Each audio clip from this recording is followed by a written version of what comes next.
সকাল সকাল ব্যোমকেশের সঙ্গে আমার এই নিয়ে কয়েক দফায় বিরোধ লেগে গেল। এই কদিন হয়েছে আমরা ডুভার্স লেনে এসে উঠেছি। ব্যোমকেশ এবং আমার দুজনেরই আমাদের শাসন ব্যবস্থা নিয়ে একটু ভাবনা আছে। তবে আজকে সকাল যে বিরোধ নিয়ে শুরু হয়েছিল সেই সম্পর্কে আপনাদের খানিক ওয়াকিবহাল করে রাখা ভালো। আমি আর ব্যোমকেশ বিশেষ কোনো কাজে এখন লিপ্ত নেই।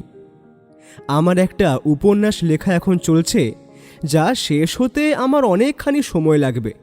তাই আমি একটু সময় সুযোগ পেলে ব্যোমকেশের থেকে বুদ্ধি নিচ্ছি, আর লেখার কাজটা একটু একটু করে কচ্ছপের গতিতে এগিয়ে নিয়ে চলেছি।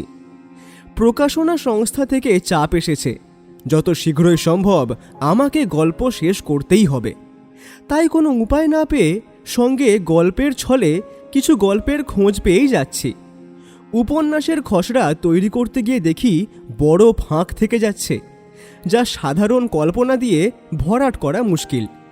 উপন্যাসটি একজন বিজ্ঞানীর পটভূমিকায় নির্মিত এবং অবশ্যই সেই সঙ্গে ক্রাইমের অংশও রয়েছে।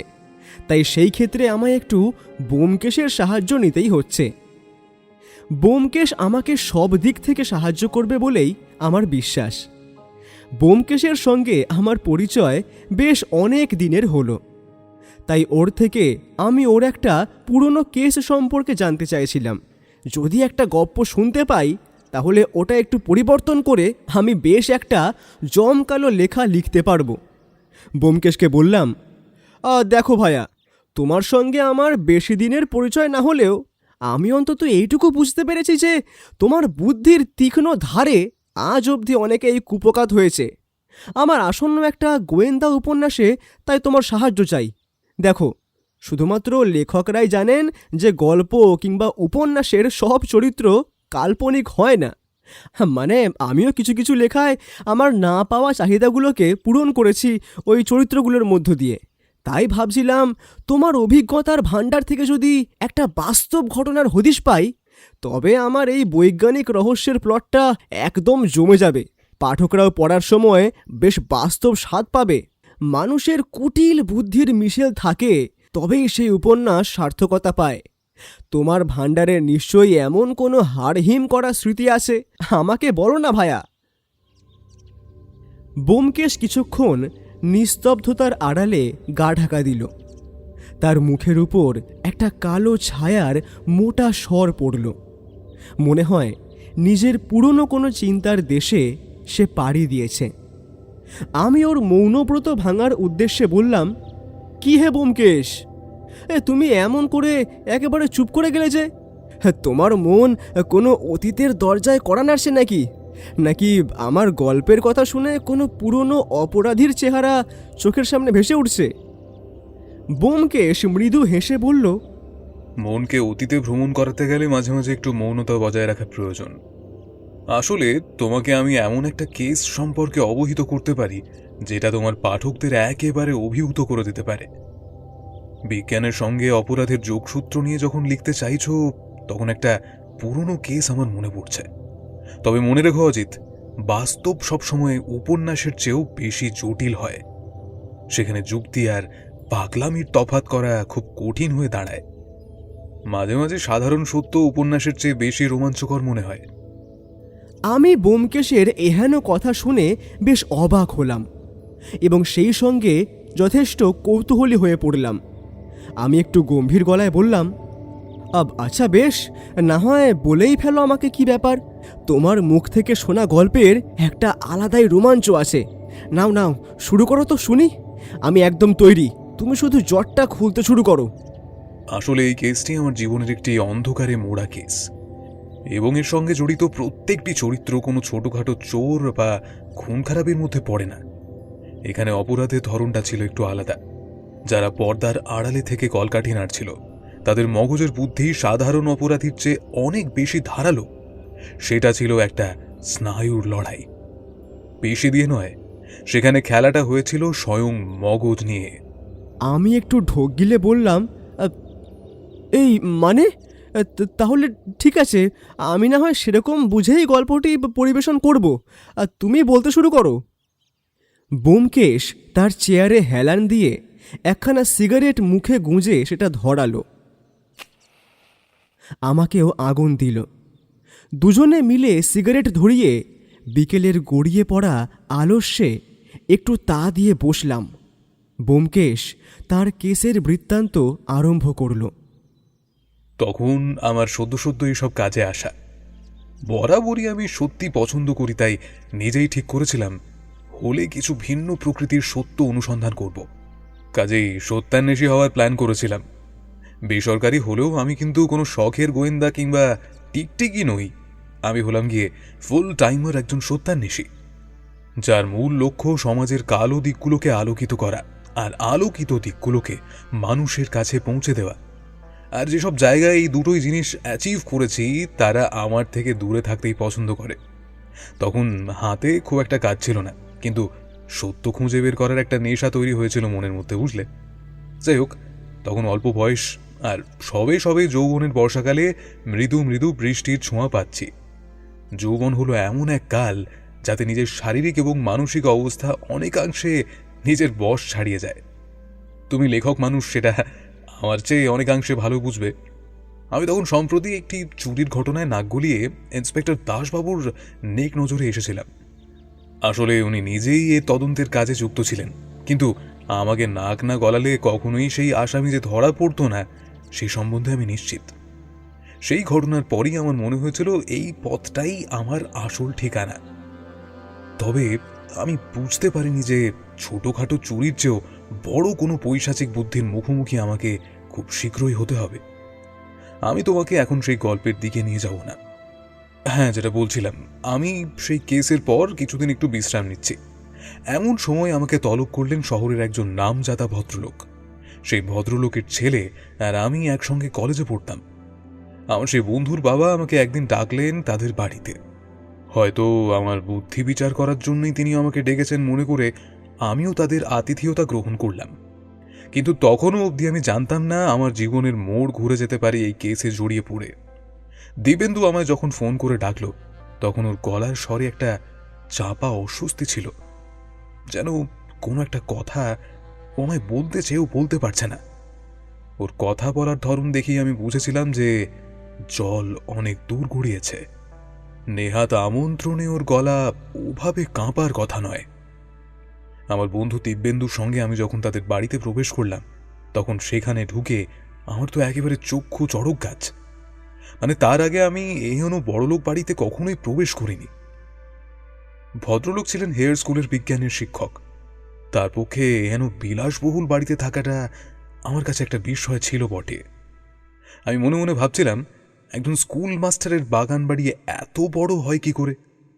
বসার ঘরের সেই ঝাড় লণ্ঠন থেকে শুরু করে দেয়ালের ঘড়ি সবই যেন আভিজাত্যের সাক্ষ্য দিচ্ছে। সেই বিশাল হলের জাঁকজমক দেখে আমি তো থ খেয়ে গেলাম। বাড়ির আসবাবপত্র থেকে শুরু করে ঘরের সাজগোজ সবই ছিল বড্ড বেশি পরিপাটি। বিশাল বড় বসার ঘর, তাদের নানা রকমের চিত্রকলা আর সুন্দর সুন্দর ফুলের টবে সাজানো ল্যাভেন্ডার, অর্কিড, আরো কত প্রকার ফুলের পাহাড় দেখলাম বাগানে। মাঝের ঘরে ঝাড়লণ্ঠন, বড় বড় ঘরে প্যারিসের বিভিন্ন সুন্দর কারুকার্য করা মূর্তি রয়েছে। মানে এক কথায় তার আগে আমি তো এমন পরিপাটি করা বড়লোক বাড়ি দেখিনি, তাই বেশ বিস্মিত হয়ে সব দিক দেখছিলাম। কিন্তু ওই আলোর ঝকঝকানির নিচে যে কি অন্ধকার জমা হয়েছিল তা আমি তখনও আন্দাজও করতে পারিনি। দিব্যেন্দু আমার বিষয় দেখে হেসে বলল, কিরে, এভাবে হতচকিত হয়ে কি দেখছিস? তোর চোখ মুখ দেখে মনে হচ্ছে তুই যেন কোনো রাজপ্রাসাদে ঢুকে পড়েছিস। রাজবাড়ি নয় রে ভাই, এটা সাধারণ এক মাস্টারের ঘর। আমি হালকা হেসে বললাম, না মানে তোর বাড়িতে আগে কখনো আসিনি তো, আর তোর দৈনন্দিন জীবন দেখলে তো বোঝাই যায় না তুই এত বড় বাড়ির ছেলে। কলেজে তো তোকে দেখে ভেবেছিলাম আমার মতোই সাদাসিধে কোনো মধ্যবিত্ত ঘরের ছেলে। এখন দেখছি তোর বাড়ি তো রীতিমতো রাজপ্রাসাদ সম। সে একটু হেসে বলল, আরে সেসব কথা বাদ দে। আমার বাবা কখনই আমাকে বিলাসিতা করতে শেখাননি। তিনি আমাকে যথেষ্ট কষ্ট করেই বড় করেছেন। আমি বিস্মিত হয়ে বললাম, কষ্ট? কষ্ট করে কেন বড় হতে হয়েছে তোকে? বিলাসবহুল এই ইমারত আর বাইরের বাগান তো অন্য কথা বলছে দিব্যেন্দু। কষ্টটা ঠিক কোন জায়গায়? হয়েছে বন্ধু, হয়েছে। এসব তো আমার বাবার নিজের তৈরি করা নয়। আমার ঠাকুরদা ছিলেন ওপার বাংলার জমিদার। তিনি এদেশে এসে বাস করলেও ওপার বাংলার ঠাটবাট কিছুই বজায় রাখতে পারেননি। এই দেখ না, একটু কৃত্রিম চেষ্টা করেছেন, সে তো দেখতেই পাচ্ছিস। আমার বাবা কিন্তু ঠাকুরদার মৃত্যুর পরেও সেগুলো একেবারে অক্ষত রেখে দিয়েছেন। দেখ, কেউ দেখলে বলবেই না এগুলো পুরনো হয়ে গেছে। আমি ওর কথায় সম্মত হলাম। ওর কথা একেবারেই মিথ্যে নয়। কেউ আপাত দৃষ্টিতে দেখে বলতেই পারবে না যে ওগুলো পুরনো, বরং এগুলো এমনভাবে চকচক করছে যেন এগুলো কিছু আগেই লাগানো হয়েছে। একেবারেই বয়স হয়নি একটি জিনিসেরও। মেঝের মার্বেল থেকে দেওয়ালের কারুকার্য কোথাও সময়ের আঁচড় লাগেনি। দেখে মনে হচ্ছে সব কিছু খুব যত্ন পরিপাটি করে রাখা হয়েছে।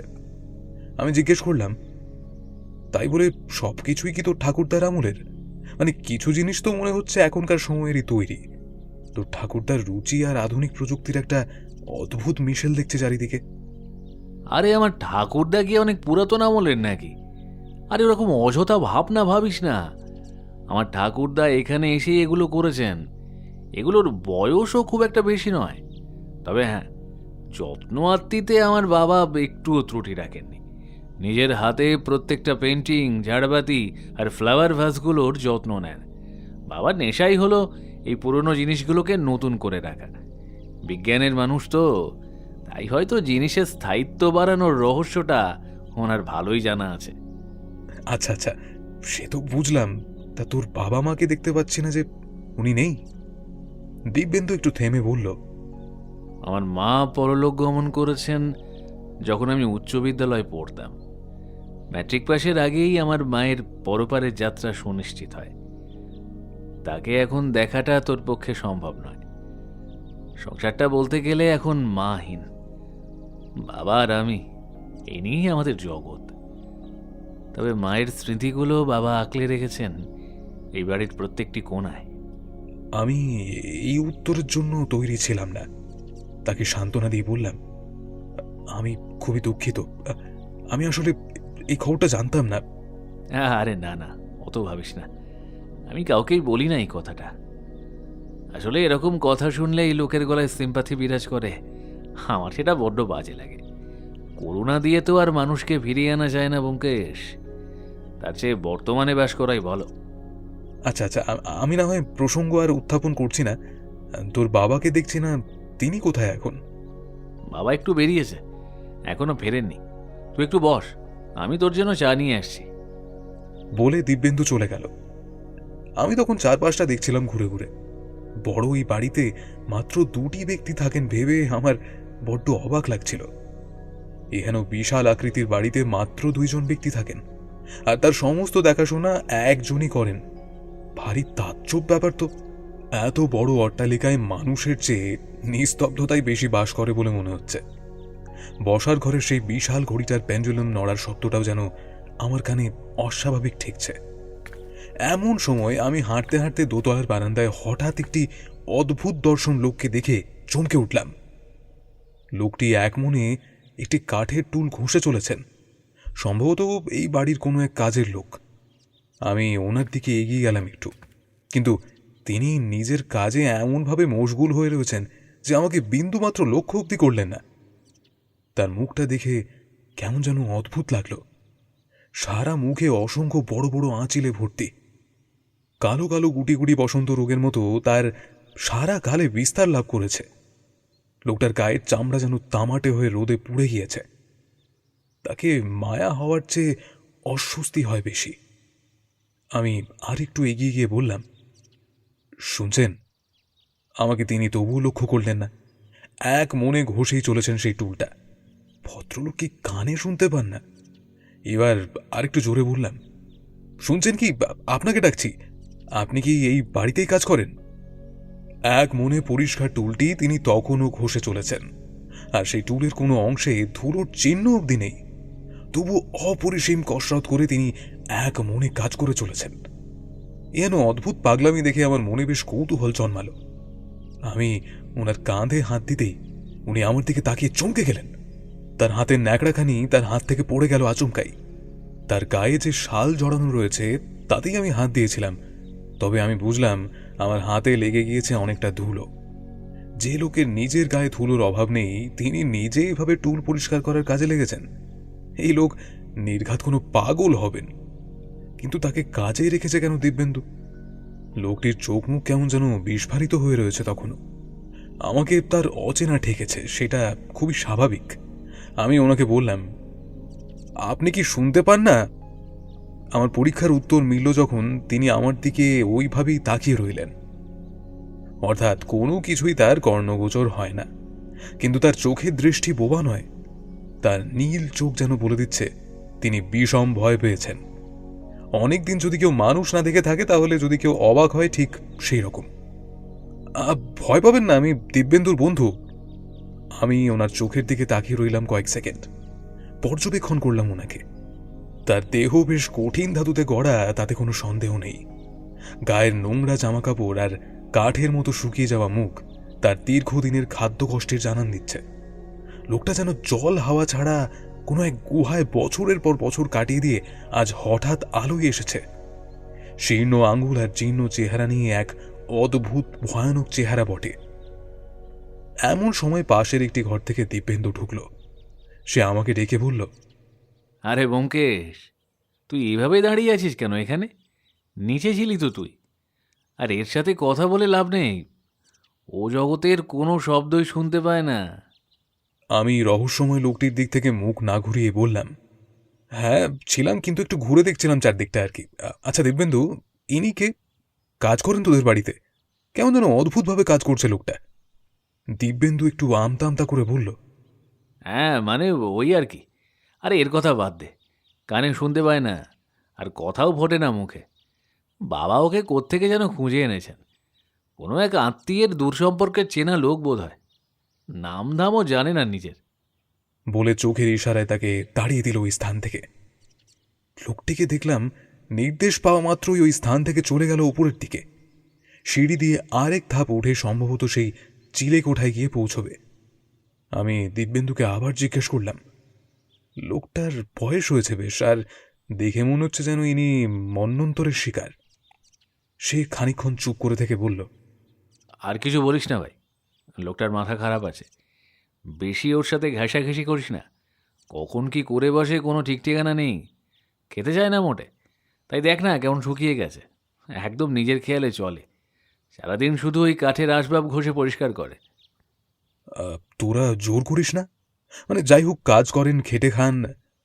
দিব্যেন্দু মুচকি হেসে বলল, খেটে খান, কথাটা ভালো বলেছিস। খাটাখাটি কিছু নেই রে, খালি খান বলতে পারিস।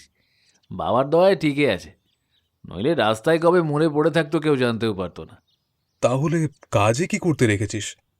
উফ, এ এক কঠিন সমস্যার সমাধান করতে হবে তোকে। তুই এসব নিয়ে ভাবিস না বেশি। আপাতত নিচের ঘরে আয়, সেখানেই কথাবার্তা হবে। বাবা চলে এসেছেন, চা ঠান্ডা হয়ে যাচ্ছে। চল বরং একটু চা খেতে খেতে বাবার সাথে আলাপ করবি।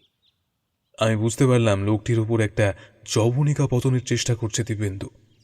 দিব্যেন্দুর বাবা যে এই লোকটিকে নিছক দয়া করে রেখেছেন তা আমার ঠিক বিশ্বাস হল না। আমি আর ব্যাপারটাকে রং না চড়িয়ে ওর কথা মতো ওর সঙ্গে নিচে নেমে এলাম। নিচে এসে দেখি দিব্যেন্দুর বাবা বসে আছেন একটি দামি সোফার উপরে। তিনি হাতে খবরের কাগজ তুলে নিয়ে সেদিকে এক মনে তাকিয়ে বসে রয়েছেন, আর হাতে একটা পেন নিয়ে শব্দঝগের পৃষ্ঠায় সেটা বুলিয়ে চলেছেন। বাঙালি শিক্ষিত ভদ্রলোকের মধ্যে এই উদাহরণ বিরল নয়। আমিও মাঝে মধ্যে তখন করতাম, তাই একটা অভ্যেস আমারও ছিল। আমি ওনার সামনে উপস্থিত হলে দিব্যেন্দু আমাকে তার সঙ্গে পরিচয় করিয়ে দিল। সে আমাকে উদ্দেশ্য করে বাবার কাছে বলল, বাবা, এই হলো ব্যোমকেশ। অনেকক্ষণ এসেছে, তোমাকে খুঁজছিল আর কি। আসলে ও তোমার সাথে আলাপ করতে খুব উৎসাহী ছিল। ভদ্রলোক পেপার থেকে মুখ তুলে আমার দিকে তাকালেন। এনার দৈহিক বর্ণনা করবার খুব একটা প্রয়োজন নেই। যদি আমরা ওনার মুখের বর্ণনা দিই, ওনার ওই গভীর চোখগুলো ঠিক যেন সুবিশাল গহরের মতো। তার অভ্যন্তরের গভীরতা পরিমাপ করার সামর্থ্য আমার নেই। চোখগুলো যেন আমাকে পড়ে নিল নিমেষের মধ্যেই। এরকম চোখে মুখে বুদ্ধির ছাপ যাদের থাকে তাদের সঙ্গে কথাবার্তা বলতেই একটা আলাদা শান্তি বিরাজ করে। তার কারণ নিজের বুদ্ধির একটা পরীক্ষা নেওয়া যায় এর মাধ্যমে। নিজে চশমাটা নাকের ওপর আরেকটু তুলে নিয়ে আমাকে বললেন, ও ব্যোমকেশ, এসো এসো এসো। তোমার ব্যাপারে দিব্যেন্দুর মুখে অনেক শুনেছি। তোমার শানিত বুদ্ধির গল্প আমায়ও বলেছে, তাই তোমার সঙ্গে একবার সাক্ষাৎ করার সুযোগটা ছাড়তে পারলাম না। তরুণ বয়স হলো বুদ্ধির ধার পরীক্ষা করার শ্রেষ্ঠ সময়। আমি দেখতে চাই তোমার এই পর্যবেক্ষণ ক্ষমতা কেবল পুঁথিগত নাকি বাস্তবেও এর প্রয়োগ জানো। আমি মৃদু হেসে বললাম, আপনার মতো প্রণম্য ব্যক্তির মুখে এই ধরনের সাধুবাদ খুবই গর্বের বিষয়। তবে আমি সত্যিই জানি না আদতেও এর কতটার আমি যোগ্য। না না না না, তোমার মুখ চোখ দেখে আমি নির্ধারণ করতে পারি তোমার বুদ্ধিমত্তা দিয়ে তুমি অচিরেই ভালো কিছু করতে পারবে। তোমার শান্ত ভঙ্গিটাই বলে দিচ্ছে তুমি হুটহাট করে কিছু করো না, বরং গভীরে গিয়ে ভাবার ক্ষমতা তোমার আছে। আমি নিজে যশ খ্যাতি কিছু চাই না, শুধু আমি মিথ্যের বিরুদ্ধে লড়তে চাই। তবে এই লড়া মানে এই নয় যে কোনো রকম কুস্তি প্রতিযোগিতায় আমি লড়ছি। ভদ্রলোক আমাকে থামিয়ে বললেন, না না না না, এটা এক প্রকার কুস্তি বটে।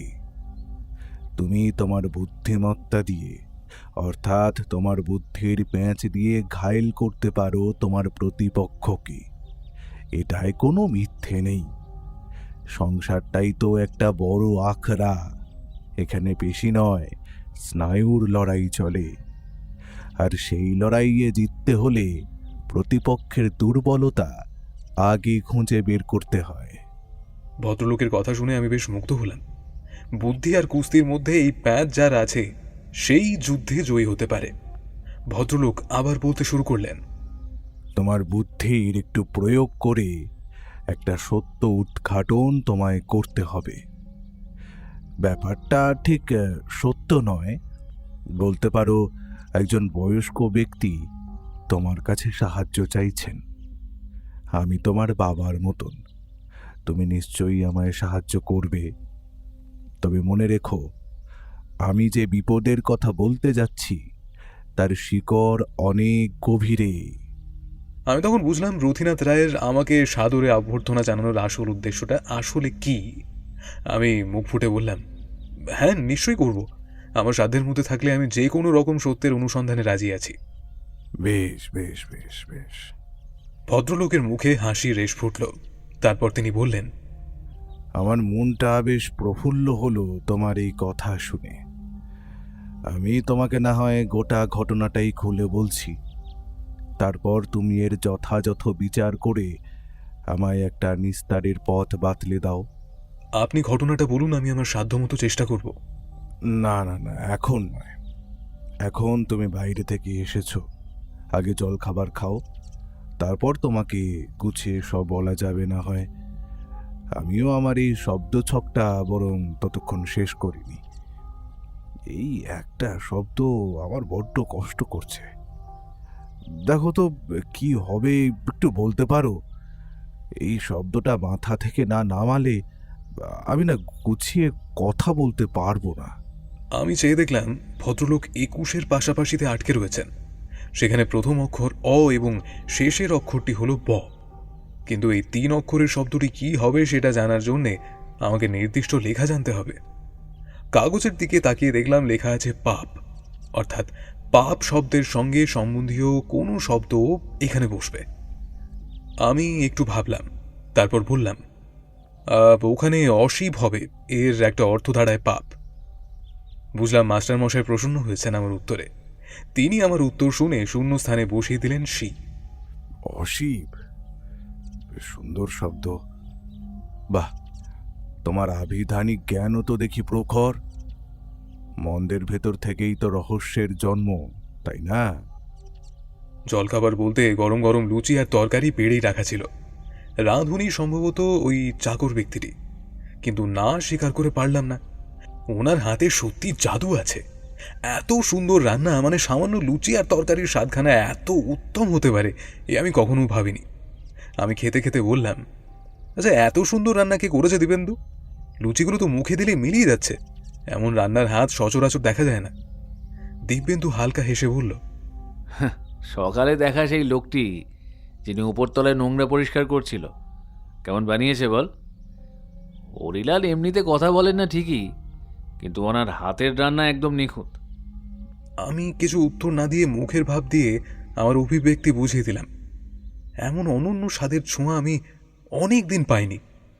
খাওয়া দাওয়া পর্ব শেষ হলে আমি নিজেই রথীনাথ বাবুর কাছে গিয়ে বললাম, বলছি, আপনি এখন আমাকে বলতে পারেন সবিস্তারে আপনার সমস্যার কথাটা। আমি যদি কিছু বলতে পারি কিংবা সাহায্য করতে পারি তাহলে আমার নিজেরই অনেকটা ভালো লাগবে। ভদ্রলোক আমার দিকে তাকিয়ে রইলেন কিছুক্ষণ। জানি না আমার মস্তিষ্ক পরিমাপ করছেন কিনা, তারপর আমায় বললেন, ব্যাপারটা বেশ দুষ্কর, বুঝলে তো। আমাদের মধ্যে থেকে খুব একটা কেউ এই ব্যাপারে বর্তমানে আগ্রহী নয় বলেই আমার দৃঢ় বিশ্বাস। সেই জন্যেই আমার সঙ্গে এমনটা হচ্ছে। তুমি হয়তো জানো যে আমি একজন বিজ্ঞানের শিক্ষক, কিন্তু আমার যে যোগ্যতা আছে আমি তাতে সারা জীবন বিজ্ঞানের রিসার্চ করেই কাটিয়ে দিতে পারতাম। কিন্তু আমাদের এখানে সেই সুব্যবস্থা না থাকায় আমাকে সেই বিষয়ে অনেকটাই আপোস করতে হয়েছে। এই জং ধরা সমাজ বিজ্ঞানের চেয়ে ভক্তি নিয়ে বেশি মাতামাতি করে, অথচ মানুষের মগজই যে সবচেয়ে বড় ল্যাবরেটরি সেটা কেউ বোঝে না। আমি ওনার কথার মাঝেই বললাম, কিছু মনে করবেন না, একটা কথা জিজ্ঞেস করছি। আপনার বৈজ্ঞানিক রিসার্চের বিষয়টি কি যেটা আমাদের এখানে সুসম্পন্ন করা যাবে না? উনি একটু হাসলেন, তারপর বললেন, তুমি বুদ্ধিমান, এতে কোনো সন্দেহ নেই, কিন্তু নিজের কৌতূহলকে বশীভূত করতে না পারলে এই বুদ্ধি কিন্তু কোনো কাজে লাগাতে পারবে না। মানুষের নিজের ইমোশন আর ইন্টেলিজেন্স, এই দুটো ব্যাপারকে খুব কন্ট্রোলে রাখা উচিত। অতিরিক্ত উত্তেজনা অনেক সময় সত্য দেখার পথে বাধা হয়ে দাঁড়ায়। আগে নিজেকে শান্ত করো, তবেই রহস্যের গভীরতা বুঝতে পারবে। Otherwise you can not open yourself to a greater work. আমি ওনার কথা শুনে চুপ করে রইলাম। সত্যি কথা বলতে আমি বৈজ্ঞানিক আবিষ্কারের কথাটা না শুনলে এতটা উৎসাহিত হতাম না। তবে খুব খারাপ লাগছে যে আমার বুদ্ধির ছাপ ছাড়ার আগেই উনি আমার চারিত্রিক বৈশিষ্ট্যের এহেন একটি ত্রুটি খুঁজে বের করলেন। এখন এসব হয়তো আর নেই, তবে তখন আমি এসবের সঙ্গে সড়গড় হচ্ছি, তাই ব্যাপারটা ঠিক খেয়াল না করেই বলে ফেলেছি। উনি আবার বললেন, যাই হোক, সেসব কথা বাদ দাও। আমি দীর্ঘদিন ধরে মানুষের সবচেয়ে গুরুত্বপূর্ণ বিষয় অর্থাৎ তার মস্তিষ্ক নিয়ে রিসার্চ করে চলেছি। এই মস্তিষ্কের কারণেই আমরা উন্নত, আমরা সভ্য। মানুষের মগজের স্নায়ুর প্যাঁচগুলো খুলতে পারলেই জগতের অর্ধেকের বেশি অন্ধকার কেটে যাবে। তাই আমার মূল উদ্দেশ্য হল এই মস্তিষ্ক সম্বন্ধে রিসার্চ করে আমি সবচেয়ে বড় রহস্যের পর্দা ফাঁস করতে চাই। আমি একটু অবাক হয়ে বললাম, সবচেয়ে বড় পর্দা মানে? এখানে কিসের পর্দা আছে? আছে না, অনেক পর্দা আছে, অনেক রহস্য আছে। ভেবে দেখো তো, আমরা যদি চাই মানুষকে আমাদের হাতের পুতুল বানাবো, তাহলে মানুষের কোন অংশটিকে পরিবর্তন করে আমরা নিজেদের হাতের মুঠোয় আনতে পারি বলো দেখি? মস্তিষ্ক। একদম, ব্রেন অর্থাৎ মস্তিষ্ক। এই ব্রেনের মাধ্যমেই তুমি সাড়া দিচ্ছ আমার প্রশ্নের। তোমার আইকিউ বেশ ভালো, জ্ঞান বিচার বুদ্ধি ভালো, শুধু কৌতূহলী মনটাকে একটু স্থিতিশীল করতে পারলেই তুমি তোমার নিজস্বতাকে অনেক গুণ বৃদ্ধি করতে পারবে। মানুষের আবেগ যদি মুছে দিয়ে শুধু যুক্তি আর আদেশ মেনে চলার ক্ষমতাটুকু রাখা যায়, তবে সে হবে পৃথিবীর শ্রেষ্ঠ কর্মী। হ্যাঁ, আপনার কথাগুলো ঠিকই, তবে আপনি ঠিক কোন বিষয়ে রিসার্চ করছেন? মানে মানুষকে পুতুল বানানোর রিসার্চ? Yes, human robot. সেই রোবটকে আমরা যা নির্দেশ দেব সে তাই পালন করবে। দেখো, আলাদা করে রোবট বানানোতে মানুষের ছোঁয়া থাকবে না, আর তাতে খরচ কিছু কমই হয়। আর তেমন একটা মনের মতন রোবট তৈরি করাটা ঠিক কতটা বড় মাপের কাজ তুমি জানো? আমি রক্ত মাংসের মানুষকে তাই ব্যবহার করছি। এতে যান্ত্রিক ত্রুটির ভয় নেই, আর কাজের মান অনেক বেশি উন্নত। আমাকে মাফ করবেন, কিন্তু এই ব্যাপারটার সঙ্গে আমি ঠিক সহমত হতে পারছি না। হিউম্যান রোবট ব্যাপারটা হয়তো উন্নত বিজ্ঞানের একটি দিক হতে পারে, কিন্তু এটি মানুষের উপর অ্যাপ্লাই করার জন্য নিশ্চয়ই সঠিক পারমিশন চায়। সেটা কি আপনার কাছে রয়েছে? মানে কোনো জ্যান্ত মানুষের ব্যক্তিসত্তা কেড়ে নেওয়া কি নৈতিকভাবে ঠিক হবে? এবার দেখলাম ভদ্রলোকের মুখে কেমন একটা রদবদল দেখা দিল। তিনি আমাকে ধীরে ধীরে বললেন, দেখো, তোমার বুদ্ধিমত্তা সম্পর্কে এবং বিচক্ষণতা সম্পর্কে আমার কোনোরূপ সন্দেহ নেই। তুমি যা বলছো সেটা সত্যি। কিন্তু যদি কোনো ব্যক্তি আমাকে নিজের হাতে তুলে দেন, তবে কি সেটি সঠিক হবে? সমাজের পরিত্যক্ত, যাদের বেঁচে থাকা আর না থাকা সমান, তাদের কি বিজ্ঞানের প্রয়োজনে ব্যবহার করা অনুচিত? আমি ওনার কথা কিছুক্ষণ ভাবলাম। উনি আবার বলতে আরম্ভ করলেন, দেখো, আমি অনেক অল্প কিছুর মধ্যে আমার অল্প আয় এবং পূর্বপুরুষের রেখে যাওয়া সম্পদের মাধ্যমে যে কাজগুলি করতে পারছি, সেগুলো হয়তো খুব একটা উন্নত মানের হচ্ছে না। কিন্তু তুমি একবার ভেবে বলো, আমার চাকর হরিলাল কেমন রান্নাবান্না করেছে। আমি ওনার এই কথা শুনে একটু বিচলিত হলাম। তার মানে ওই অদ্ভুত দর্শন বৃদ্ধ লোকটি কোনো মানুষ নন? এও কি সম্ভব? এখন তার মস্তিষ্ক সম্পূর্ণ বিজ্ঞানের অধীনে। আমার শিরদাঁড়া দিয়ে একটা হিমশীতল স্রোত নেমে গেল। রথীনাথ রায়ের এই শান্ত রূপের আড়ালে এক ভয়ঙ্কর বিজ্ঞানী লুকিয়ে নেই তো? আমি বললাম, এর অর্থ আপনার বৈজ্ঞানিক আবিষ্কার হলো হরিলাল, অর্থাৎ যে সকালবেলার অমন সুস্বাদু রান্নাবান্না করেছে। তার মানে ওই মানুষটির মধ্যে এখন আর কোনো নিজস্ব চিন্তা নেই? একদম ঠিক ধরেছ। আমি ওর মস্তিষ্ককে কন্ট্রোল করতে পারি। ওর বেশ কিছু নিউরন এখন নিষ্ক্রিয় করে দেওয়া হয়েছে, যার ফলে নিজে থেকে ও কিছুই করতে পারছে না। ওকে যা আদেশ দেওয়া হবে ও সেটাই করবে। এর জন্য আমার আলাদা কোনো রিমোট লাগছে না, কিছুই লাগছে না বলতে গেলে।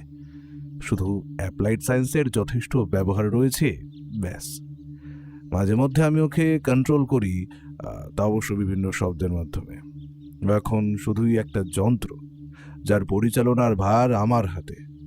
ওর মগজের দখল এখন আমার দখলে। কিন্তু ও তো শুনতে পায় না। কে বলেছে শুনতে পায় না? একটা নির্দিষ্ট কোড পাস করলেই শুনতে পাবে। সেটিও আমি ওর ব্রেনে অপারেট করেছি।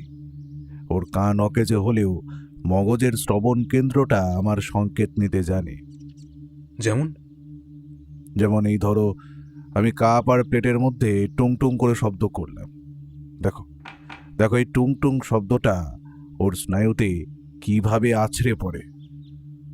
ভদ্রলোক বলতে বলতে শব্দ সৃষ্টি করতে লাগলেন, আর বুঝতে পারলাম পাশের ঘর থেকে বেরিয়ে এলো হরিলাল।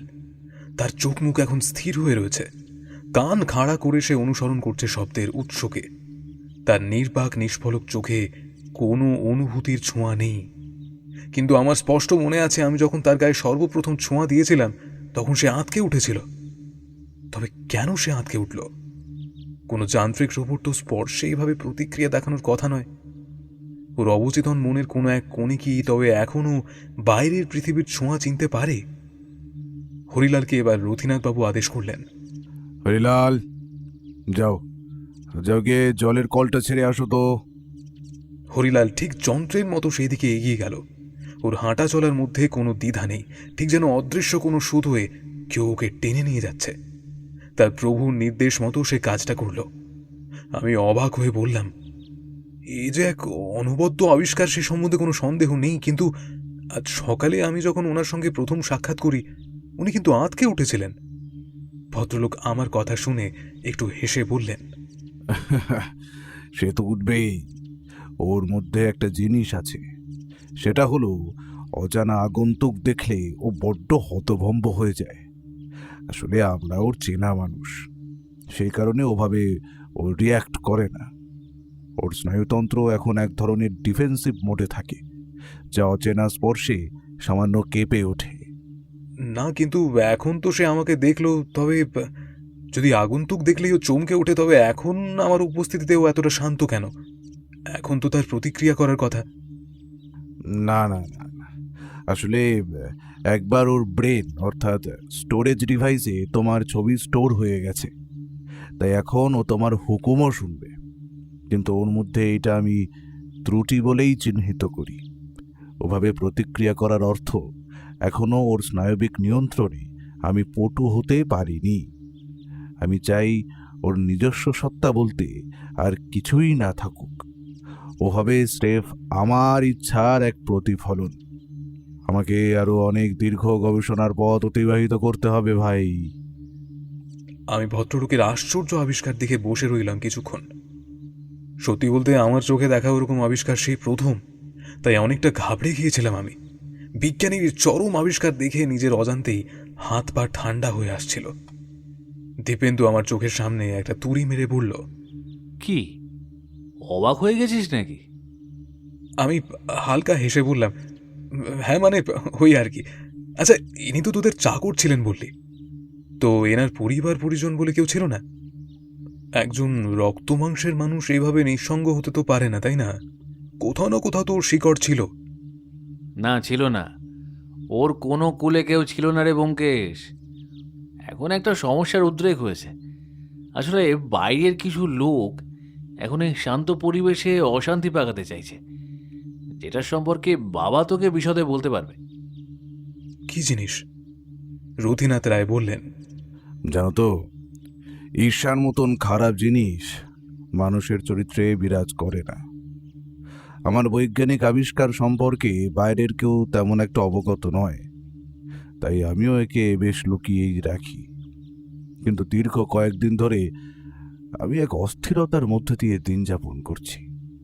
সেটা হলো, আমার এক ছাত্রী দীর্ঘদিন ধরে আমায় বড্ড বিপদে ফেলেছে। আমার এক বন্ধুর মেয়ে এসে ছোটবেলায় আমার কাছে পড়াশোনা করে বিদেশে চলে যায়। সেখানে পড়াশোনা করে সেখানেই থেকে যাওয়ার সিদ্ধান্ত নেয়। এরই মধ্যে হঠাৎ করেই সেখানে একটা বচসায় জড়িয়ে পড়ার পর সে বাধ্য হয়ে আবার দেশে ফিরে আসে। আর তারপর থেকেই আমার বিরুদ্ধে উঠে পড়ে লাগে। অত্যন্ত মেধাবী, কিন্তু আবার ততোধিক উচ্চাকাঙ্ক্ষী। নিজের স্বার্থের জন্য ও যে কোনো সীমা কিন্তু লঙ্ঘন করতে পারে। আমি কৌতূহলী হয়ে জিজ্ঞেস করলাম, কেন? আপনার বিরুদ্ধাচরণ করার কারণ কি? বিদেশে থাকার সময় বিঘ্ন ঘটানোর কথা যেটা বললেন, সেটা কি শুধুই ওর ভুল ধারণা নাকি অন্য কিছু? আসলে তার মনে হয় আমি তার বিদেশে থাকার সময় বিঘ্ন ঘটিয়েছি, যার ফলে সে সেখান থেকে বিতাড়িত হয়। কিন্তু বিশ্বাস করো, ওর সংস্থার সঙ্গে আমার যোগাযোগ থাকলেও নিজের মেয়ে বয়সী কারোর সঙ্গে কেন আমি এরকমটা করব? আমার নিজের যা পাওয়া হয়নি, আমি কেন চাইব না সে ওটা পাক? যাই হোক, দময়ন্তী আমায় ভুল বোঝে, আর তখন থেকেই আমার বিরুদ্ধে চক্রান্ত শুরু করে। বারংবার চেষ্টা করছে সে আমার আবিষ্কার হরিলালকে চুরি করার। ও জানে হরিলালের মতো এই মস্তিষ্ক যদি ও কোনো বড় বিদেশি কোম্পানির কাছে বিক্রি করতে পারে, তবে রাতারাতি কোটিপতি হয়ে যাবে। আমি একটু হেসেই ফেললাম ওনার কথা শুনে। তারপর বললাম, মাফ করবেন, কিন্তু এইভাবে একটা মানুষকে দময়ন্তী দেবীর পক্ষে তুলে নিয়ে যাওয়াটা কেমন অবাস্তব কাহিনীর মতো শোনাচ্ছে। শহরের মাঝখানে এমনটা করা কি অতই সহজ? পুলিশের ভয় বা লোকের জানাজানি হওয়ার ঝুঁকি তো থেকেই যায়, তাই না? এটা মস্করা নয়, এটা মস্করা নয় গো। ভদ্রলোক বেশ দাপটের সঙ্গে বলে উঠলেন, তোমাকে আমি আমার জীবনের একটা বড় সমস্যার কথা বলছি, আর তুমি এটা নিয়ে রসিকতা করছো। আমি একেবারে হরিলালের সম্মতি নিয়ে ওর শরীরের উপরে এক্সপেরিমেন্ট করছি, আর ওই মেয়ে বলে কি না আমার আবিষ্কারকে নিজের নামে করে নেবে। আমি সারা জীবন খেটে এই জিনিসটা বানিয়েছি, আর এই মেয়েটা এসে সব লুটে নেবে। ও তলে তলে অনেক দূরে গিয়েছে। সূঁচ হয়ে ঢুকে ফাল হয়ে বেরোনোর মতলব হয়েছে ওর। আমার ছেলে দিব্যেন্দুকে প্রেমের জালে ফেলে বাড়িতে ঢোকার চেষ্টা করেছিল, কিন্তু তার সেই চেষ্টা বিফলে যায়। আমি ছেলের মাথা থেকে ওর ভূতটা ভাগাই, এটা এমনভাবে আমার দিব্যেন্দুর মাথা খেয়েছিল যে কি বলবো তোমায়। দিব্যেন্দু তো ওর কথা শুনে প্রায় ঘর ছাড়া হওয়ার জোগাড় হয়েছিল। ও ভেবেছিল মেয়েটা ওকে সত্যি সত্যিই ভালোবাসে, কিন্তু আসলে দময়ন্তীর নজর ছিল আমার এই ল্যাবরেটরির ওপর। আর ওর সঙ্গে এখন বেশ কয়েকজন ব্যক্তিও আবার জুটেছে। তাদের কাছে হয়তো আমার এই আবিষ্কার বিক্রির জন্য দাবি করেছে সে। এখন এখন তুমি আমায় কিছু সাহায্য করো। আমি কিছুক্ষণ ধরে ওনার কথা শুনছিলাম এক মনে, তারপর বললাম, সে তো না হয় বুঝলাম, কিন্তু আমার ক্ষেত্রে কি করার আছে সেটাই বুঝতে পারছি না। আমি তো কোনো বিজ্ঞানী নই যে দময়ন্তীর বৈজ্ঞানিক যুক্তির জবাব দেব। আমি বড়জোর আসল সত্যটা খুঁজে বের করতে পারি। দেখো, তোমার কিছু পরামর্শ আমার দরকার। সে না হয় তুমি সময় নাও, কিন্তু বিশ্বাস করো, আমি আমার আবিষ্কার রক্ষার জন্য যতদূর সম্ভব যেতে পারি। কিন্তু পুলিশি নিরাপত্তার সাহায্য নিতে আমি পারছি না, কারণ তারা নিশ্চয়ই আমার এহেন কথা শুনে বিশ্বাস করে আমায় প্রোটেকশন দিতে উদ্যত হবে না। পুলিশরা তো আর এইসব মগজের কারিগরি বোঝে না। তারা ভাববে আমি কোনো পাগল আর মিথ্যে গল্প বলে তাদের সময় নষ্ট করছি। আমি চেষ্টা যে একেবারে করিনি এমনটা কিন্তু নয়, তবে তারা রাজি হলেন না। আমার কোন পরামর্শ যে এখন এনাদের কাজে লাগবে সেই নিয়ে আমি যথেষ্ট চিন্তিত হয়ে পড়লাম। সাহায্য করতে আমি ইচ্ছুক বটে, তবে ব্যাপারখানা সম্পূর্ণটা আমায় তলিয়ে দেখতে হবে এখন। নাহলে আমার পক্ষে কোনোরূপ পরামর্শ প্রদান করাটা সম্ভবপর হবে না। রথীনাথ বাবুর কথায় এক ধরনের জেদ আছে, যেন কোনো কিছু ওনার কাছ থেকে হারিয়ে যাওয়ার ভয়ে উনি কুঁকড়ে আছেন। আমি বললাম, আচ্ছা, আপনার এই দময়ন্তী নামক ছাত্রী এখন কোথায় আছে? সে তো জানি না বাবা, তবে আশেপাশেই কোথাও না কোথাও থাকতে পারে। তা সে কি কোনো হুমকি বা ওই জাতীয় কিছু দিয়ে গিয়েছে নাকি? হ্যাঁ, দিয়েছে তো। বাড়ি বয়ে হুমকি দিয়ে গেছে একেবারে। সরাসরি বলেছে যে আমি যদি হরিলালকে ওর হাতে তুলে না দিই, তবে ও এমন কিছু করবে যাতে আমি সামাজিকভাবে বিপদে পড়ব। ও চাই হরিলালের ওপর ওর একচেটিয়া অধিকার। তা আপনার কথা অনুযায়ী সে তো বিদেশে থাকতো, এবারই আবিষ্কার সম্বন্ধে সে জানলো কি করে? দেশে এসে আমার কাছে যে কদিন ছিল সে কদিনের মধ্যেই জানতে পেরেছে। আমি ভালো মানুষের মতন তাকে সবটা জানিয়ে ফেলেই তো জীবনের সবচেয়ে বড় ভুলটা করেছি। আমি ভেবেছিলাম ওর সাহায্য পেলে আমার সুবিধেই হবে, আর আমার আবিষ্কার ওর ছোঁয়া পেলে আরো উন্নত হয়ে উঠবে। কিন্তু তখনও জানতে পারিনি ও মনে মনে কি ছক কষছে। পড়ানোর সময় ওকে স্নেহ করতাম, কিন্তু সেই স্নেহের দামও এইভাবে দেবে সেটা ভাবিনি। আচ্ছা, বুঝলাম। তা কোনো কাগজপত্রাদি আছে হরিলালের নিজের শরীর আপনার কাছে অর্পণ করে দেবার? হ্যাঁ, আছে তো।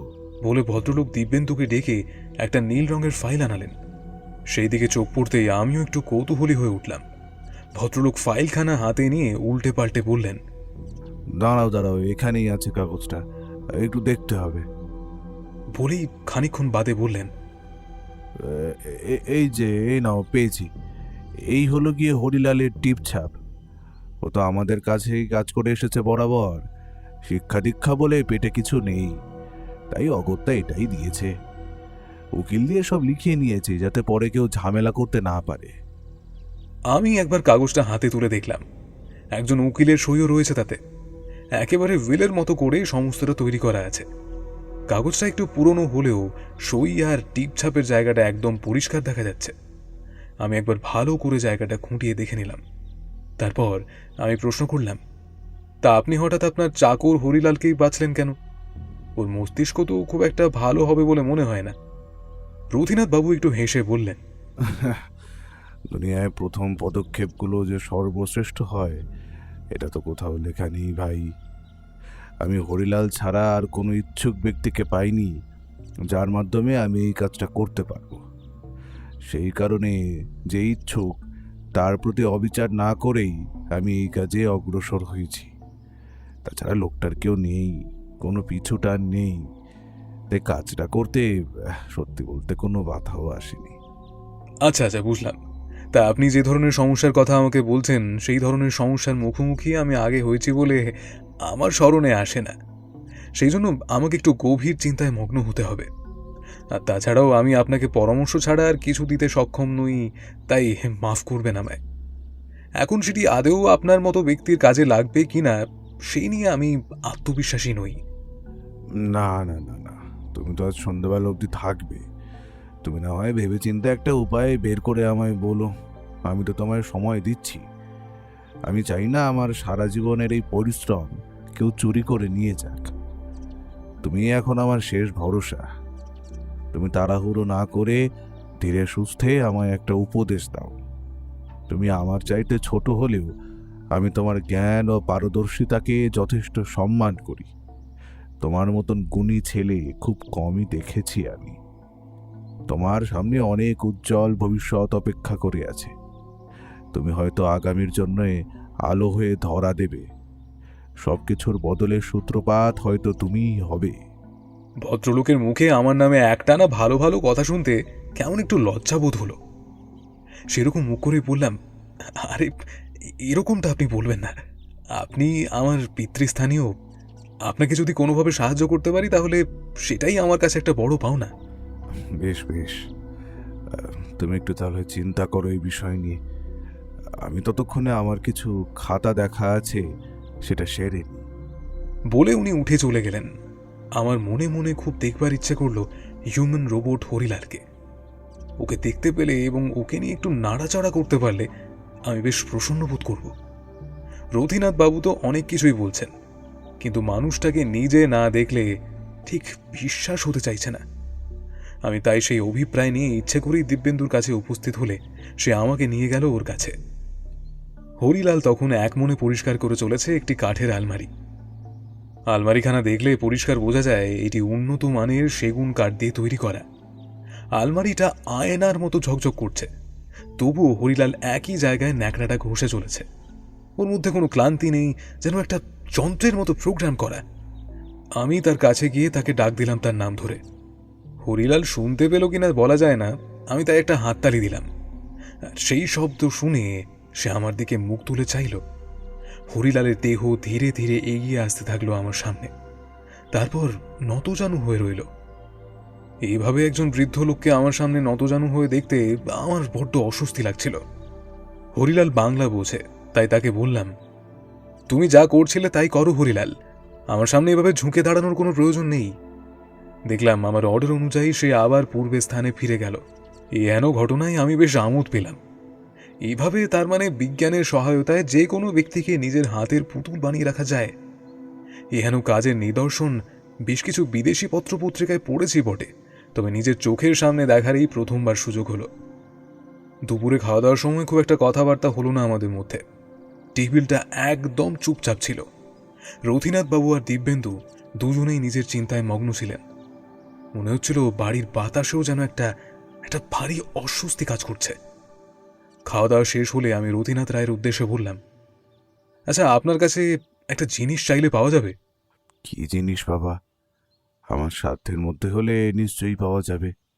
সেই মহিলা অর্থাৎ দময়ন্তী দেবীর একটা ছবি পাওয়া যাবে? কেন বলো তো? না মানে ছবিখানা দেখলে আমি হয়তো তাকে চিনতে পারবো, কারণ এই নামটা আমি মনে হয় আগেও শুনেছি, সে কারণেই বললাম। সে তো আমায় খুঁজে দেখতে হবে বাবা। আচ্ছা, তুমি আমার সমস্যার সমাধান হিসেবে কিছু পেলে? আজকে সন্ধেবেলা বাড়ি গিয়ে এক প্রস্ত ভাবনা চিন্তা করব। তারপর যদি বুঝি যে আমার দ্বারা কোনোরূপ পরামর্শ দেওয়া সম্ভব নয়, তাহলে আমার পক্ষে আপনাকে বাধ্য হয়ে না বলে দিতে হবে।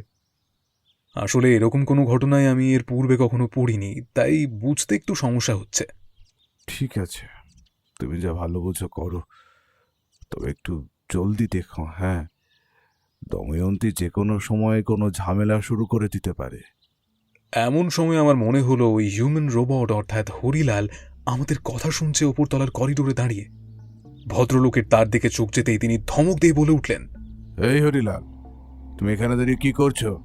যাও বলছি, নিচে যাও, বাসনগুলো গিয়ে ধুয়ে ফেলো গিয়ে, যাও। হুজুরের আজ্ঞা পালন করলো সে, কিন্তু আমার মনে কৌতূহল জাগলো। জিজ্ঞেস করলাম, আচ্ছা, ও এইভাবে দাঁড়িয়েছিল কেন? সামান্য হেসে রথীনাথ রায় বললেন, আসলে মাঝে মধ্যে ওকে এখানে ওখানে এইভাবে দেখতে পাওয়াটা খুব একটা অবাক করার বিষয় নয়। তোমাকে বললাম না, ওর মধ্যে স্নায়বিক কিছু ত্রুটি আছে যেগুলো আমি এখনো ডিটেক্ট করতে পারিনি। ভদ্রলোক যাই বলুক না কেন, আমার মনে হয় ওই লোকটি কোনো একটা কথা শোনার অভিপ্রায় নিয়ে ওখানে ঠাঁই দাঁড়িয়েছিলেন। তার চোখ মুখের অভিব্যক্তি অন্তত সেরকমটাই আমার কাছে জানান দিচ্ছিল। এক মুহূর্তের জন্য মনে হলো হরিলালের চোখে একটা তীব্র আতঙ্ক ফুটে উঠেছে। ও কি আমাদের কথা বুঝতে পারছে? ও কি কিছু বলতে চাইছে? দিব্যেন্দু এবার দময়ন্তীর একটা ছবি আমার সামনে তুলে ধরল। আমি ছবিটা দেখলাম। একটি সুশ্রী মেয়ে, চুলের রং হালকা বাদামি, শান্ত নীল দুটি চোখ এবং ছবিতে তাকানোর দৃষ্টি দেখলে একটি চতুর মহিলা বলেই বোধ হয়। ছুঁচুলো নাক, কপালখানি একটু বেশি বিস্তৃত, লম্বা চওড়া ভদ্রমহিলা, বয়স 25-এর ধারে পাশে। এছাড়া তেমন কোনো দৈহিক বর্ণনা পাওয়া গেল না ছবির মাধ্যমে। আমি ছবিটা নামিয়ে দিয়ে বললাম, আচ্ছা, এটা যদি আমার কাছে আমি রাখি তাহলে আপনার কোনো আপত্তি আছে? ভদ্রলোক বললেন, না না, আমার কোনো আপত্তি নেই, তবে যাওয়ার সময় আমায় দিয়ে গেলেই হবে, কারণ এর একটি মাত্র ছবি এখনো পর্যন্ত আমার কাছে রয়েছে, আর নেই। ওকে ছবিতে যতটা শান্ত মনে হচ্ছে, বাস্তবে কিন্তু ততটাই ভয়ানক। আমি ওনার কথায় সম্মতি জানালাম। তারপর দিব্যেন্দুর সঙ্গে ওপরতলায় উঠে পড়লাম। আমি ওকে বললাম, ভাই, আমি যদি একবার ওনাকে দেখে আসি তাতে অসুবিধা আছে নাকি? আসলে সকালে কাজ করার সময় ওনার হাবভাব কেমন যেন অন্যরকম ঠেকছিল, তাই একবার কাজ থেকে দেখে নিতে চাইছি আর কি। দিব্যেন্দু বলল, না, অসুবিধে নেই, কিন্তু ওনাকে দেখে আসার জরুরি কিছু আছে কি? সকাল থেকে এসেছিস, একটু জিরিয়ে নিতে পারতিস। বেশি ঘোরাঘুরি না করে হাত পা ছড়িয়ে বসলে ক্লান্তিটা কাটতো। আমি একটু দেখেই চলে আসবো। হ্যাঁ, ভায়োলেন্ট হয়ে যায় না তো তোদের হরিলাল? মানে মেজাজ হারিয়ে হঠাৎ আক্রমণ করবে না তো? না না, তুই যা, আমি একটু বাবার স্টাডিতে যাচ্ছি। তবে বাবার কিছু দরকারি কাগজপত্র গোছাতে হবে। বেশ, বলে আমি হরিলালের জন্যে প্রদত্ত ঘরে ঢুকে পড়লাম। ঢুকে দেখলাম হরিলাল একটি মেশিনের মতো খাটে বসে আছে। আমি তার সামনে গিয়ে হাততালি দিতেই ঠিক ঘুম ভাঙার মতো তার টনক নড়ে উঠল। আমি তার সামনে গিয়ে একটু হেসে বললাম, হরিলাল, হরিলাল, তুমি একটু সরে বসো, আমিও বসবো। ভয় নেই, আমি তোমার কোনো ক্ষতি করতে আসিনি। হরিলাল সরে বসল। আমি ওর পাশে বসে আমার পকেটে থাকা ছবিটা দেখিয়ে বললাম, আচ্ছা, এই ছবিটা একবার ভালো করে দেখো তো হরিলাল, চিনতে পারছো? একে আগে কোথাও দেখেছো বলে মনে হয়? হরিলালের শান্ত সমাহিত নীল চোখগুলো যেন জ্বলে উঠল। হয়তো তার মনের মধ্যে বিপুল ওঠাপড়া চলছে, তবে একজন হিউম্যান রোবট হওয়ায় সে সেগুলি প্রকাশ করতে পারছে না। সে মাথা ডান দিক থেকে বাঁ দিকে অনবরত নাড়িয়ে চলল, তারপর ওপর নিচ করতে লাগলো। আমি বুঝলাম সে হয়তো এই ছবিতে থাকা মেয়েটিকে চেনে। আমি তাকে শান্ত করতে উদ্যত হলাম। হরিলাল, উত্তেজিত হও না, শান্ত হও। তুমি আমাকে তোমার সব কথা আস্তে ধীরে বোঝাতে পারো, আমি তোমার চোখের ভাষা বুঝতে পারছি। হরিলাল শান্ত হলো বটে, কিন্তু তার কাছে আমাকে বোঝানোর জন্য কোনো কৌশল জানা নেই। আমি পূর্বেই লক্ষ্য করেছিলাম হরিলাল এবং দময়ন্তী এই দুজনেরই চোখের মনির রং নীল। তাই একটা আন্দাজে ঢিল মেরেই বলতে পারো আমি ছবিখানা ওপরে নিয়ে হরিলালকে দেখানোর মতলব করলাম। আমার হাতের সামনে কিছু খুঁজে পেলাম না, আর হরিলাল নিরক্ষর, তাই ওকে লিখে বোঝাতে বললেও সে পারবে না। আর ওর আঙুলের যা অবস্থা, তাতে কলম চালানো স্বাক্ষর ব্যক্তি হলেও দুষ্কর হয়ে পড়ত। আগেই বলেছিলাম শ্রী রথীনাথ রায়ের বড্ড শব্দছক সমাধানের নেশা। আমি তাই পাশের ঘরে গিয়ে অনেক কিছু খুঁজলাম যাতে আমি ওর কথা বুঝতে পারি, কারণ হরিলাল সাইন ল্যাঙ্গুয়েজ বোঝাতেও সক্ষম নয়। অগত্যা আমি আবার হরিলালের ঘরে ফিরে এলাম। ওর মধ্যে কিছু রহস্যজনক রয়েছে যেগুলো আমি জানি না, তবে আমার মনে হলো রথীনাথ রায় এবং দিব্যেন্দু দুজনেই আমার কাছ থেকে কিছু একটা লুকিয়ে যাচ্ছে। কিন্তু সেটা কি, আমাকে জানতেই হবে। এমন সময় হরিলাল দেখলাম এগিয়ে গেল তার খাটের পেছন দিকে। সেখান থেকে একটি পুরনো পেপার নিয়ে এসে বসলো আমার সামনে। এই পেপারটি হয়তো খাটের পেছনে পড়েছিল বহুকাল। আজ সেটি উদ্ধারের পর তার গায়ে ভগ্নস্তূপের নিচে পড়ে থাকা ছাপ স্পষ্ট বোঝা যাচ্ছে।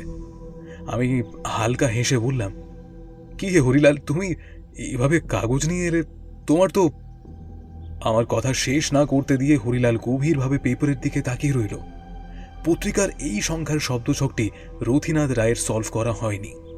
সেখানে আঙুল নির্দেশ করে আমাকে কিছু একটা বলার চেষ্টা করছে হরিলাল। আমি তার নির্দেশগুলি পরপর লক্ষ্য করলাম। দন্তস্ব ভ এবং পেট কাটা মূর্ধন্য এই 3টে অক্ষরের দিকে নির্দেশ করে সে থেমে গেল।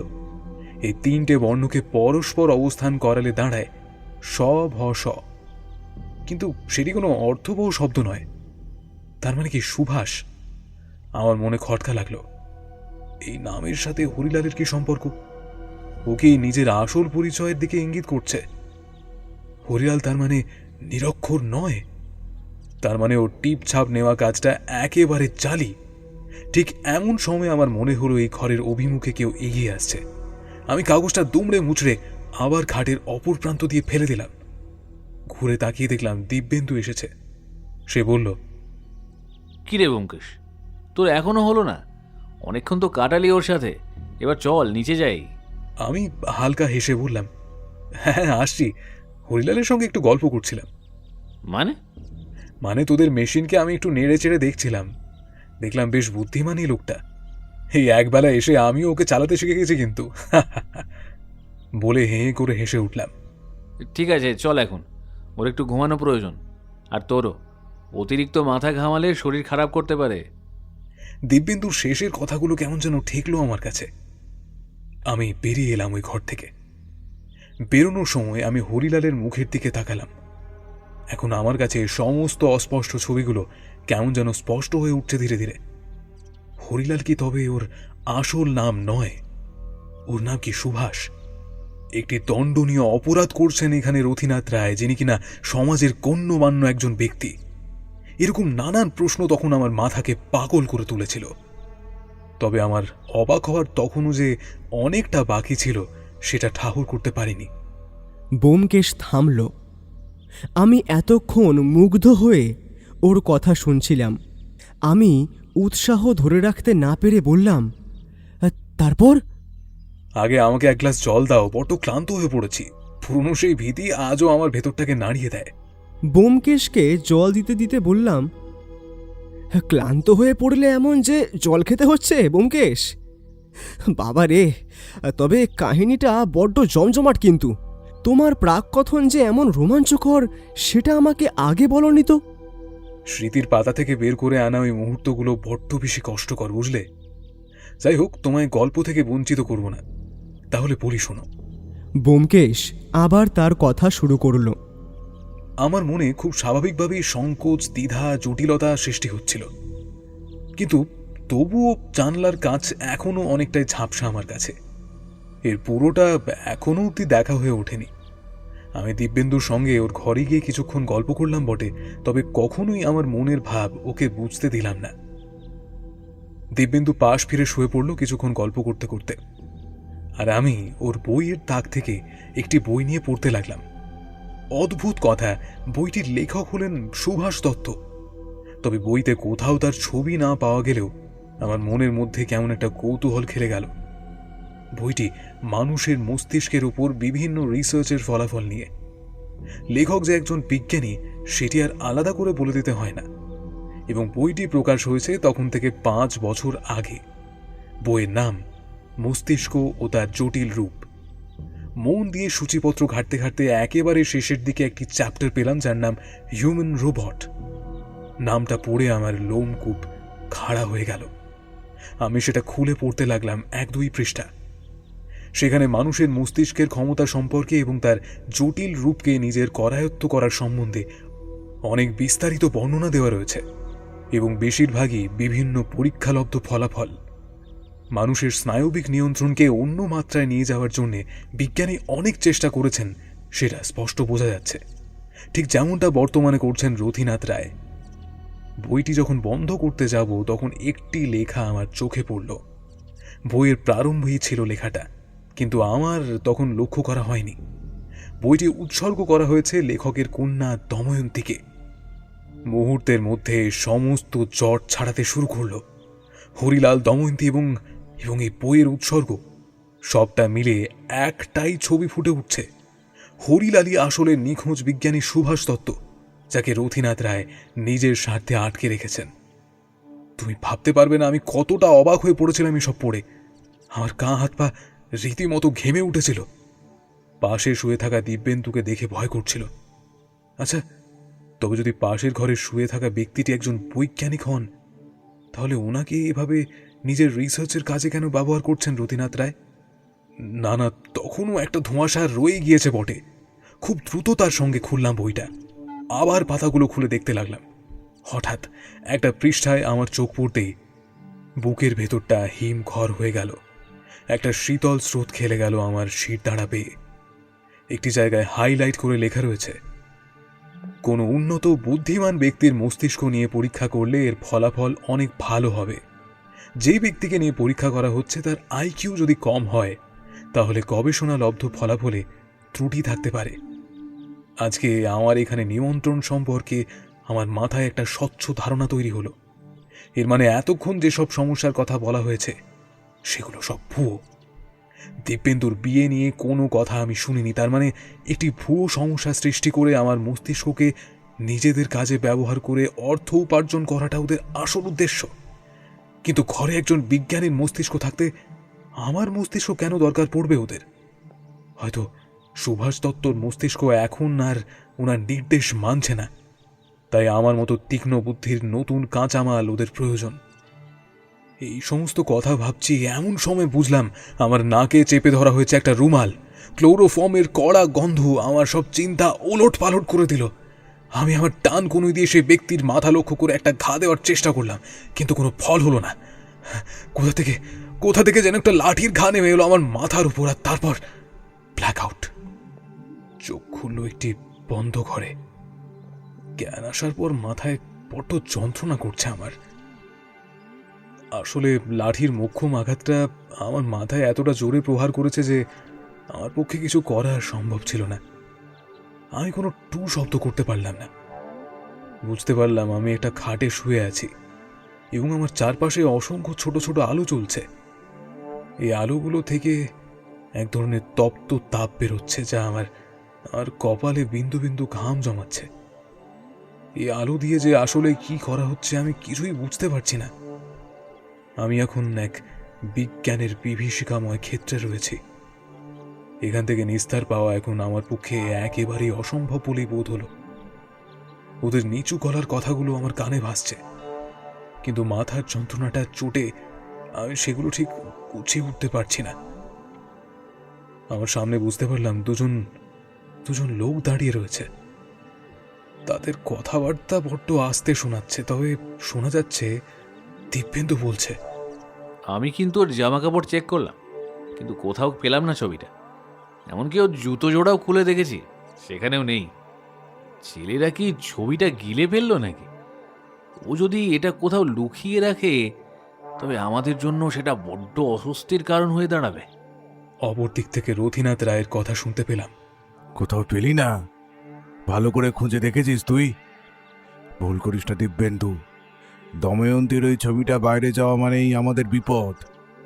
ওটা হাতছাড়া হওয়া মানেই পুলিশের কাছে জ্যান্ত প্রমাণ পৌঁছে যাওয়া। ওটার হদিশ পেতেই হবে। আরে হ্যাঁ, খুঁজেছি অনেক। সে নিয়ে তুমি ভাবছো কেন মিশে মিশে? হয়তো পকেট থেকে কোথাও পড়ে গিয়েছে ওর অজান্তেই। অতটাও ঘাবড়ানোর কিছু নেই বাবা। সুভাষকে চেক করেছিস? ওর কাছে থাকতেই পারে। ছেলেটা যখন উপরে গিয়েছিল তখন হয়তো কোনোভাবে সুভাষের হাতে ওটা গুঁজে দিয়ে এসেছে। ওই হিউম্যান রোবটটা এমনিতেই জড় পদার্থ হলেও ওর অবচেতন মন কখন কি করে বসে তার তো ঠিক নেই। ও হয়তো ওটা কোথাও আটকে রেখেছে। কথাগুলি বেশ টিপে টিপে বললেন লোকটি। না মানে এটা তো মাথায় আসেনি। তবে আমি নিশ্চিত ব্যোমকেশ আমাদের সব কীর্তি আন্দাজ করে ফেলেছে। ওর চোখের চাউনি আর কথা বলার ভঙ্গি দেখে আমার কেন জানি না শুরু থেকেই খটকা লাগছিল। বেশি দেরি করলে ও আমাদের জালে উল্টো ফাঁস লাগিয়ে দিত। হ্যাঁ, ছেলেটা বুদ্ধিমান। এই জন্যই তো তোর কথা শুনে ওকে আনলাম। এখন ওকে ঠিক করে ব্যবহার করতে হবে তো। আজকে সুভাষকে নিতে আসছেন অতিথিরা, তার আগে ব্যোমকেশকেও যদি প্রেজেন্ট করতে পারি তাহলে তার দেখতে হবে না রে। পর পর দাও মারব। সৎ পথে থেকে কোনো লাভ নেই রে খোকা, কোনো লাভ নেই। বিজ্ঞানের এই অদ্ভুত দানকে যারা কিনতে চাইছে তারা টাকার থলি নিয়ে বসে আছে। একটা সুভাষে যা দাম পাবো এই ব্যোমকেশকে সঙ্গে দিলে তার দ্বিগুণ আসবে। ঠিক এমন সময় কোথা থেকে একটা হুলুস্থুল হয়ে গেল। আমি কিছু বুঝে ওঠার আগেই শুনতে পেলাম রথীনাথ রায়ের চূড়ান্ত আর্তনাদ, আর তারপরেই দিব্যেন্দু চিৎকার করে উঠল। মনে হলো ভারী কোনো বস্তু দিয়ে কেউ সজোরে আঘাত করছে। আমি নিজে কিছুই বুঝে উঠতে পারছি না।